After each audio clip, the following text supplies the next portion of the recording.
I hope you'll take this time to subscribe if you're not subscribed, and give this video a thumbs up. Most of us, when we go to do our shopping, it's usually at Walmart. It seems to be, there seems to be Walmarts everywhere. And Walmart has really, really gone downhill. I don't shop there anymore. I've given up on the place. I'll go to Albertsons now. We used to have a lot more stores, and they ran everybody out. They put them out of business by cheap prices, but now they've changed so much. They don't even have a fish market anymore. They got rid of the fish market. They're going to get rid of their deli. They got rid of their McDonald's they had inside. Originally, they started off with a cafeteria. They've downsized all of their aisles. They don't have half the merchandise they used to have. Their frozen section is down to nothing but a few items, and it's all their brand, nothing else. They've gotten really, really bad, and they don't leave much of an option left, especially when they've come into an area and they basically ran everybody else out of business, and they were the only store, and now I guess they feel they can just do whatever they want, and they pretty much do. But people are noticing, and they're not real happy with what's going on. Their corner markets are small. They were not super centers, and they were green. But they're taking their their corner markets, and they're changing them from green to blue. I'm just letting you know there's something serious going on. I wouldn't depend on them. They're even carrying this kind of nonsense. Do you remember how we were told margarine was better for us than butter?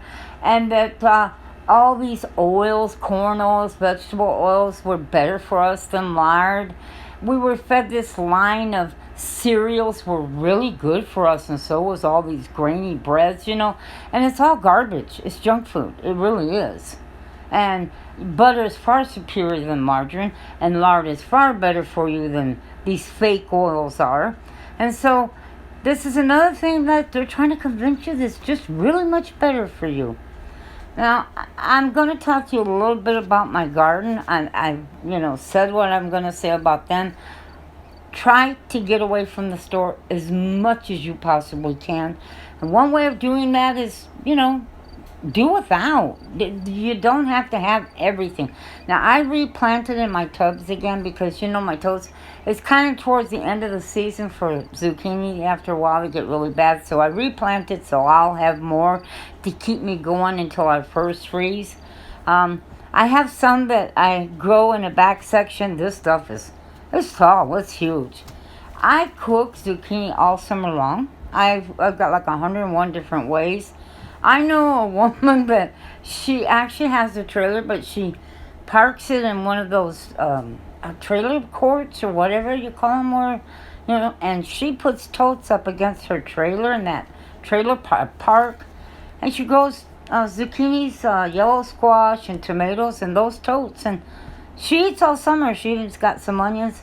Here's some of the zucchini that I picked, because I'm going to give you a recipe. It's like I always try to do, is give you some kind of a recipe. These things are huge. They really are. While I was filming the zucchini, I found them and said, oh my gosh, these were definitely hidden. But I'm going to show you something that's very, very inexpensive, and you can actually even freeze this for the winter if you want. Because that's what I'm going to do, because I got so many zucchini. It's just incredible. And we're storming here today, and that's why I had decided I'd go ahead and make a video. It's kind of ugly outside. But this bag was like 25 cents, and I'm just going to use a very small amount of this. I chopped up the squash and a potato. I'm going to make kind of like a little soup out of this. Now, I brown you could use spaghetti noodles. You just have to break them up in small pieces. But I browned this up with just a little bit of olive oil. You could use lard. You can use oil if that's what your preference is. I'm going to throw the zucchini and the potato in there. I'm going to make a little bit of soup out of this. And like I said, I'm going to freeze. If there's any leftovers, I'm definitely going to freeze it for this winter.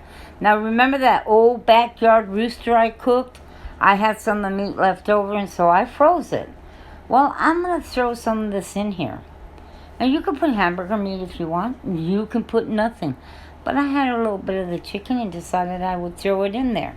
It's a good way to use it up. Now I'm going to season this with this. It's just Knorr Suiza. It's tomato flavor.